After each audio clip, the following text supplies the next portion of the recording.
আল্লাহ তুমি আমাকে অনেক রিজিক দিছো, আল্লাহ তুমি আমাকে রিজিক দেওয়া বন্ধ করে দাও। হে আল্লাহ, প্রতিদিন শুকনা রুটি খেতে হয়, আল্লাহ তুমি আমাকে রিজিক দান করো।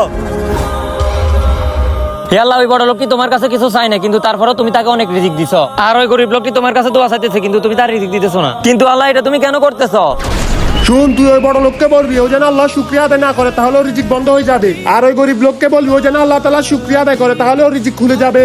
আল্লাহু আকবার। ভাই, আপনি যদি আপনার রিজিক বন্ধ করতে চান, তাহলে আল্লাহ তাআলা শুকরিয়া আদায় করা বন্ধ করে দেন। শুকরিয়া আদায় করা বন্ধ করে দিব মানে? কিন্তু আমার প্রত্যেকটা জিনিস আল্লাহ তাআলার রহমতে পাইছি। আমি আল্লাহ তাআলা শুকরিয়া আদায় করি, এই কারণে আল্লাহ তাআলা আমাকে এত কিছু দান করছে। আমি এটা কখনো করতে পারবো না, যাও এখান থেকে।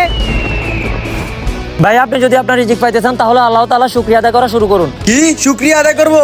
এই সিরাগেঞ্জি গায়ে দিয়ে শুকরিয়া আদায় করবো? এই কারণে আল্লাহ তাআলা আপনার রিজিক দিতেছে না, কারণ আপনি আল্লাহ তাআলা শুকরিয়া আদায় করেন না। আল্লাহ মানুষকে দিয়েও পরীক্ষা করে, নিয়েও পরীক্ষা করে। এখনো সময় আছে, আপনি আল্লাহ তাআলা শুকরিয়া আদায় করেন।